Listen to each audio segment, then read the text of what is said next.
అందరికీ నమస్కారం. నా పేరు డాక్టర్ యువశ్రీ. నేను శ్రీ పద్మావతి మహిళా విశ్వవిద్యాలయం తెలుగు అధ్యయన శాఖలో సహాయాచార్యులుగా పనిచేస్తున్నాను. పిఎం ఉషా ప్రాజెక్టులో భాగంగా నేను కవిత్రయ భారతంలో ప్రతిబింబించే న్యాయ వ్యవస్థ అనే అంశం మీద పరిశోధన చేస్తున్నాను. ఇందులో సభా పర్వం, శాంతి పర్వం, ఆనుశాసనిక పర్వాలు 3 పర్వాలని నేను తీసుకోవడం జరిగింది ఈ పరిశోధనకి. ఈ పరిశోధనలో భాగంగా కొంతమంది పండితులతో, ఆచార్యులతో, అధ్యాపకులతో, అవధానులతో, పరిశోధకులతో, పురాణ ప్రవచనకారులతో, సాహితీ పండితులతో మాట్లాడి వాళ్ళ ఆలోచనలు కనుక్కొని అనేక అమూల్యమైనటువంటి విషయాలను నేను సేకరించి ఈ తరం వారికి అందించే ఈ తరం వారి దృష్టికి తీసుకురావాలనేదే నా సంకల్పము. అందుకోసమే ఈ అద్భుతమైన విశ్లేషణాత్మకమైన జ్ఞాన యజ్ఞానికి శ్రీకారం చుడుతున్నాము.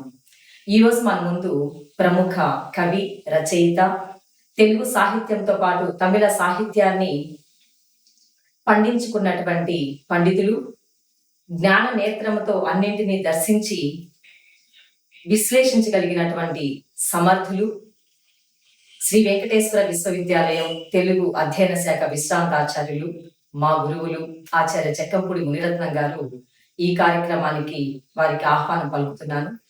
నమస్కారం గురుగారు. నమస్తే గురుగారు, కవిత్రయ భారత విరాట్ స్వరూపాన్ని ఆవిష్కరిస్తూ మీ మాటలతో ఈ కార్యక్రమాన్ని ప్రారంభించండి.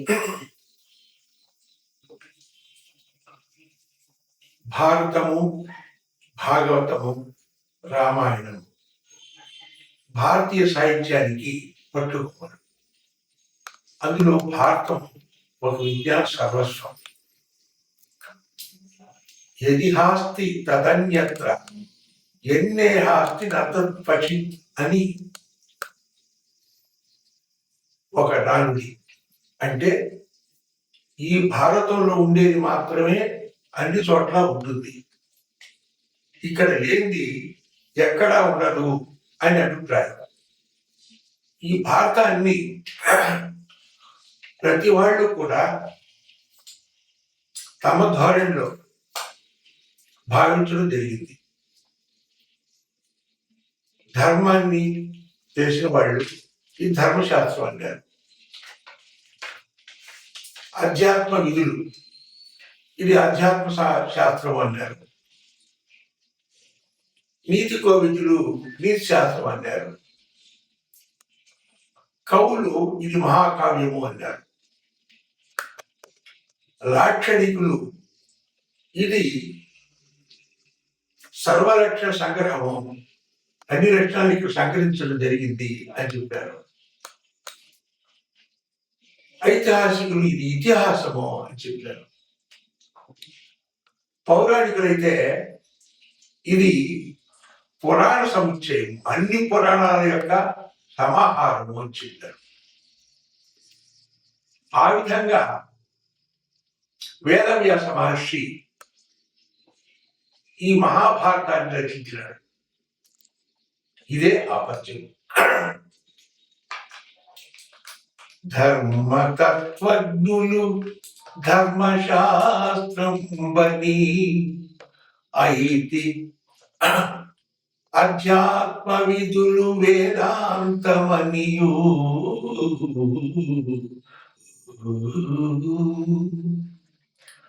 నీతి విచక్షణులు నీతి శాస్త్రం బని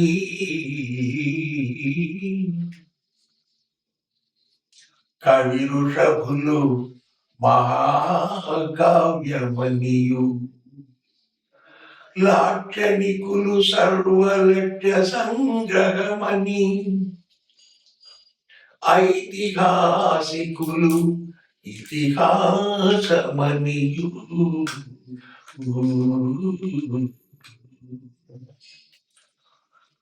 పరమ పౌరాణికుల్ బహు పురాణ సముచ్చయం గని మహికొనియాడుచుండ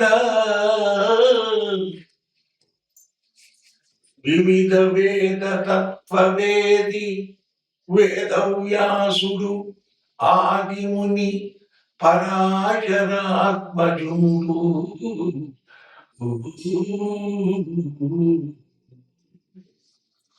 విష్ణు సన్నిభుండు విశ్వజనీనమయి పరగుచుండ చేసే భారతంబు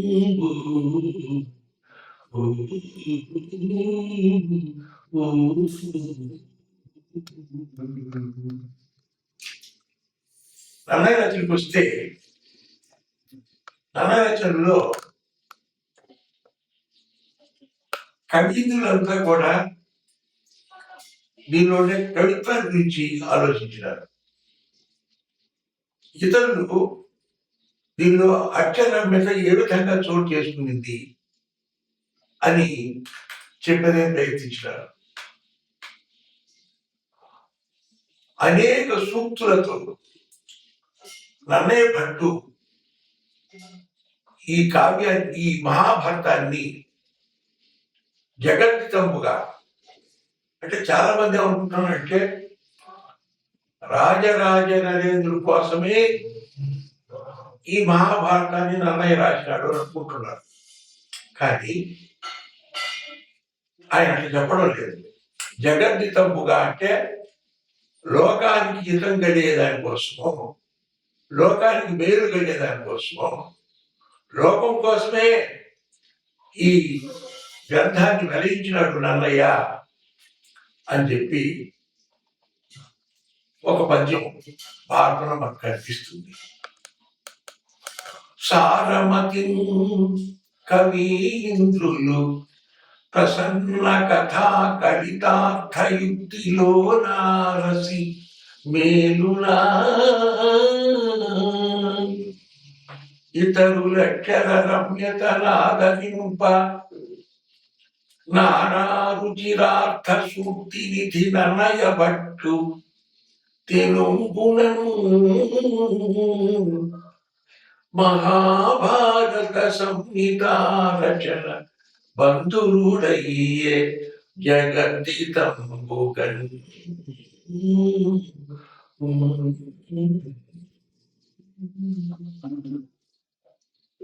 తర్వాత ఇందులో ఏమేముంది, దీని విశిష్టత ఏమిటి అని ఆలోచిస్తే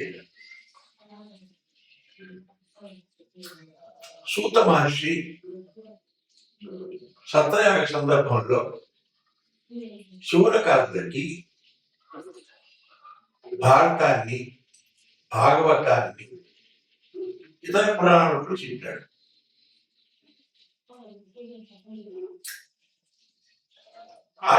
ఆయన్ని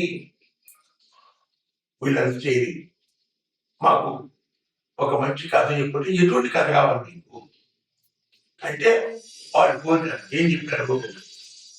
ఏయది నృత్యము అపూర్వం వేయది యద్దాని వినిన ఎరుక సమగ్రం వైముడు అఘని బర్హణమేయది అక్కథయ వినగా ఇష్టము మాకు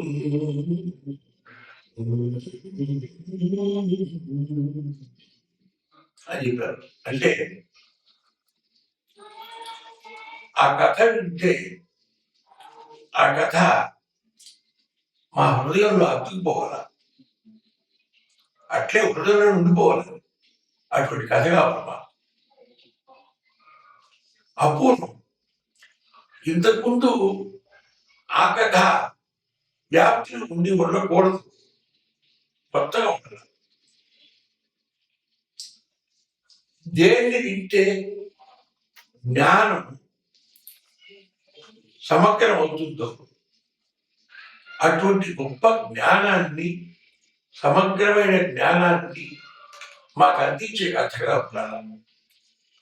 అది విన్న వాళ్ళ యొక్క పాపాలన్నింటినీ కూడా పోగొట్టాలి. అటువంటి కథలు చెప్పు అంటే ఈ లక్షణాలన్నీ, మీరు కోరిన లక్షణాలన్నీ కూడా భారతానికి ఉన్నాయి. అందువల్ల భారతాన్ని మన ఉగ్రశ్రవసుడు సూత మహర్షి శివుని కాకుండా చెప్పాడు. గురుగారు ఇప్పుడు మహాభారతం ప్రారంభానికి ఏంటి మూలమో అవన్నీ ఇప్పుడు మాకు తెలియజేశారు. అయితే ఇప్పుడు మహాభారతంలో 18 పర్వాలు ఉన్నప్పటికీ నేను నా పరిశోధనకు 3 పర్వాలు తీసుకున్నాను కాబట్టి అందులో మొదటిది సభాపర్వం నేను తీసుకుంది. ఓకే. ఇప్పుడు మీరు ఈ సభాపర్వ వైశిష్ట్యాన్ని కొంచెం మాకు తెలియజేస్తారా? సభాపర్వము భారతంలో ఆది పర్వంకి పీఠికాప్రాయం. సభాపర్వం కీలకం. సభాపర్వంలో ప్రధానంగా 2 సభలు కనిపిస్తాయి. ఒకటి మయ సభ, 2 కౌరవ సభ.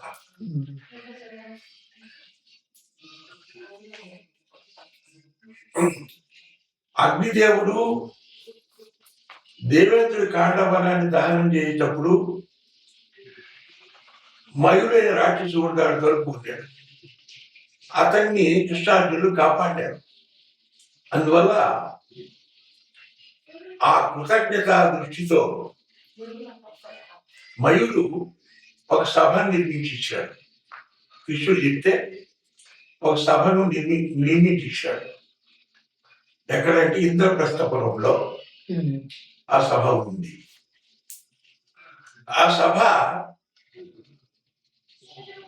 అనేక చిత్రాలతో కూడింది.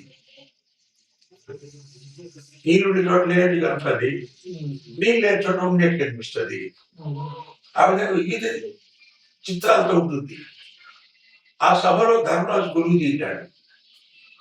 ధర్మరాజు గురువు తీసినప్పుడు ఆయన దగ్గరికి పోతూ దుర్యోధనుడు రాజయాగం చేయడం కోసం అందరిని నడిపించిన ధర్మరాజు కౌరవులందరినీ కూడా.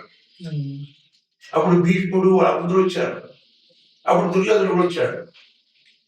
ఆ సభలో కూర్చునేటప్పుడు ఆయన నీళ్ళు లేనప్పుడు నీళ్లు ఉన్నాయని చెప్పి భ్రమపడి ఒడ్లెత్తి పైకి పెట్టుకోవడం, నీళ్లు ఉన్నప్పుడు లేవనుకుని పోవడం, ఆ విధంగా పోయి ఇబ్బంది పడినా కూడా. దాన్ని చూసి భీముడు ద్రౌపది నవ్వుతారు. ఆ నవ్వు అతనికి హృదయంలో ఒక ముళ్ళగా కూర్చుంది. ఒకటి. రెండవది, ఈ సభే కాకుండా ఈ రహస్యాలు చేసేటప్పుడు వచ్చే వాళ్ళందరికీ కూడా వాళ్ళ నుంచి కాన్ఫిడెన్స్ తీసుకునేదానికి దుర్యోధనుడిని నియోగించాడు ధర్మరాజు. అతనికి అసూయ కలిగింది. ఈ సభను ఈ పాండవుల యొక్క సంపదను కొట్టేయాలనుకుంటాడు. శకునితో మాట్లాడినాడు. శకుని జూదాన్ని ఏర్పాటు చేశాడు. దాంట్లో ధర్మరాజు ఓడిపోయాడు. అప్పుడు ద్రౌపది వస్త్రాపహరణతో చేశారు. ఇది ఎక్కడ జరిగిందంటే కౌరవ సభలో జరిగింది, హస్తినాపురంలో. దానికి మూలము ఈ మయసభ. అది పాండవులకి చాలా బాధ కలిగించింది. అన్యాయంగా జోదంలో ఓడించడం. వాడు శకుని దాపరుషుడిగా శకునిగా పుట్టాడు. అందువల్ల అతను ఏం చేయాలంటే వాళ్ళ తండ్రి వరం చేత అతను ఎట్లా పడమంటే అక్కడ పడతాయి కాయలు. ఆ విధంగా ఏం చేసినట్టు వీళ్ళు ఓడించేసాడు 2 సార్లు. అరణ్యానికి పోవాల్సిన పరిస్థితి వచ్చింది. అరణ్యవాసం అజ్ఞాతవాసం అప్పుడు పెట్టుకున్నారు వీళ్ళు. దానివల్ల ఏమైందంటే వాళ్ళు కష్టాలు పడడము, మళ్ళీ తిరిగి రావడం, వాళ్ళకి రాజకీయం కూడా పోవడము, అప్పుడు యుద్ధం జరగడము, ఇంత ఘోరం జరిగింది. దీనికి కారణం ఈ 2 సభలే. కాబట్టి ఈ 2 సభల్లోనూ మనకి చాలా గొప్ప విషయాలు మనకు తెలుస్తాయి అన్నమాట వీటి వల్ల. గురుగారు ఇప్పుడు మీరు అంటే ఈ రాసు యాగం ప్రస్తావన వచ్చింది కాబట్టి ఉమ్. ఈ రాసు యాగం న్యాయపరంగా ఉమ్. దేనికి సూచకంగా చెప్పొచ్చు? రాజసూయాగం అంటే దేశంలో ఉండేటువంటి రాజులంతా కూడా ఉమ్, తమకు లోబడి కప్పం కట్టాలి. ఉమ్, రాజు అందరికీ వాళ్ళందరికంటే కూడా అధికుడిగా ఆ, చలామణి అవుతాడు. ఈ రాజసూయాగం చేసేవాడు. ఉమ్, మొట్టమొదటి గుర్రాన్ని పంపించి ఆ గుర్రం 4 దిక్కులు పోవడము, ఉమ్, ఆ, ఎదుర్కొనే వాళ్ళతో యుద్ధం చేసి వాళ్ళంతా ఓడించి వాళ్ళ దగ్గర కప్పాలు తీసుకురావడం అనేది ఒక పద్ధతి. ఉమ్, ఇది రాజసూయ యాగం. ఉమ్. అశ్వమేధ యాగం తర్వాత రాజసూయ యాగం. రాసు యాగం. ఇదేమంటే ఉమ్, పాండురాజు ఉమ్, ఎప్పుడు లోకంలో ఉంటాడు అన్నమాట, నరకంలో ఉంటాడు. ఉమ్, ఆ నారదుడు పోయినప్పుడు మా వాడిని రాజసూయాగం చేయమని చెప్పు, నేను స్వర్గానికి పోతాను అని చెప్తారనమాట ఉమ్, పాండురాజు. ఉమ్, అది వచ్చి ధర్మరాజు చెప్తాడు నారదుడు. ఉమ్, మళ్ళీ కృష్ణుడు కూడా చెప్తాడు ఉమ్, వాళ్ళకి హెల్ప్ చేయని చెప్పి. ఉమ్, కాబట్టి ఆ విధంగా జరిగింది ఇది ఈ రాజసూయ యాగం ఇక్కడ. ఉమ్, వీళ్ళు నలుగురు తమ్ముడు, ఉమ్, ధర్మరాజు ఉండేటువంటి నలుగురు తమ్ముడు 4 దిగులు పోయి ఉమ్, అందరినీ బోధించి వాళ్ళ దగ్గర కప్పాలు తీసుకొచ్చినారు. ఉమ్. అది రాజసూయ యాగం ఇక్కడ జరిగింది. ఉమ్. ఇప్పుడు నారదుడి గురించి మీరు చెప్పారు కాబట్టి ఉమ్. నారదుడు ధర్మరాజుని కొన్ని ప్రశ్నలు అడుగుతాడు. ఉమ్. ఆ ప్రశ్నల ఉద్దేశం ఏమంటారు?